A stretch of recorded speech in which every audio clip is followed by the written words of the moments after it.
Професионална гимназия по търговия и ресторантьорство предлага прием за следващата учебна година по 3 професии. Организатор интернет приложения е модерна професия, която обединява познанията по икономика, информационни технологии, маркетинг и предприемачество, като развива практически умения за работа в електронна бизнес среда.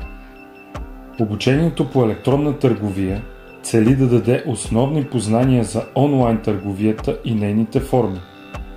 Акцент са уменията за работа с платформи, компетентности за планиране и управление на онлайн бизнес, както и да насърчи учениците към предприемаческо мислене и креативност. Усвоените от учениците умения и практически опит ги превръщат в търсени специалисти, ориентиращи се в динамиката на съвременната търговия, осигуряват им познания и самочувствие да предлагат професионални анализи и конкретни решения в областта на приложението на електронната търговия и съвременния бизнес.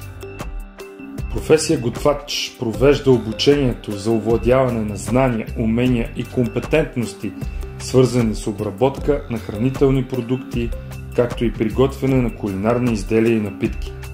По време на обучението и след дипломиране, учениците имат възможност за участие в кулинарни конкурси и телевизионни формати.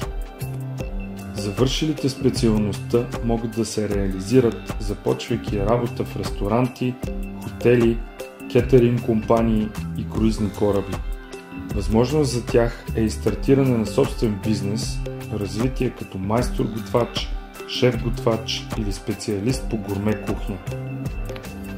Аз самият завърших професионална гимназия по търговия и ресторантьорство, професия готвач. Наученото тук ме отведе в ресторантьорския бизнес, където успях да натрупам много опит. Гордея се, че мога да предам този опит на следващото поколение.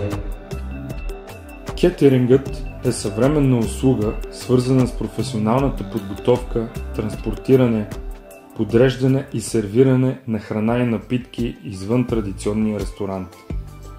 Това може да включва организиране на събития като сватби, фирмени партита, конференции, коктейли и други специални поводи.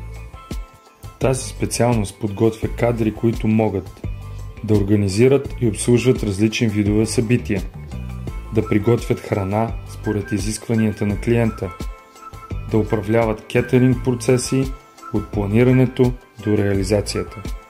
Показалите високи постижения през периода на обучение участват в семинари и състезания, след които може да получат директен прием в избран от тях университет.